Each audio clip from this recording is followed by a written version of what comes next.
بسم اللہ الرحمن الرحیم شروع اللہ کے نام سے جو بڑا مہربان نہایت رحم والا ہے۔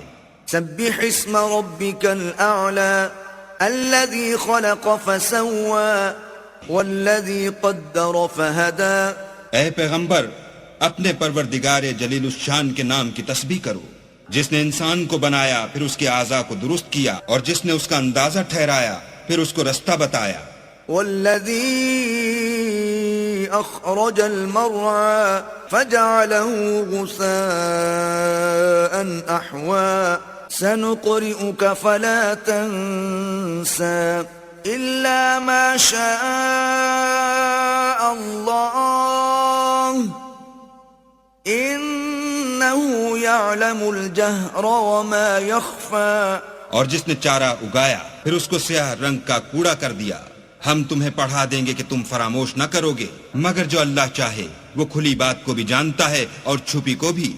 وَنُيَسِّرُكَ لِلْيُسْرَى فَذَكِّرْ إِن نَّفَعَتِ الذِّكْرَى سَيَذَّكَّرُ مَن يَخْشَىٰ وَيَتَجَنَّبُهَا الْأَشْقَىٰ۔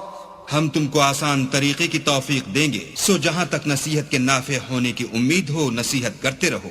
جو خوف رکھتا ہے وہ تو نصیحت پکڑے گا، اور جو بے خوف بدبخت پہلو تہی کرے گا۔ الذي يصلى النار الكبرى ثم لا يموت فيها ولا يحيا قد أفلح من تزكى وذكر اسم ربه فصلى۔ جو قیامت کو بڑی تیز آگ میں داخل ہوگا، پھر وہاں نہ مرے گا نہ جیے گا، بے شک وہ مراد کو پہنچ گیا جو پاک ہوا اور اپنے پروردگار کے نام کا ذکر کرتا رہا اور نماز پڑھتا رہا۔ بل تؤثرون الحياة الدنيا والآخرة خير وأبقى إن هذا لفي الصحف الأولى صحف إبراهيم وموسى۔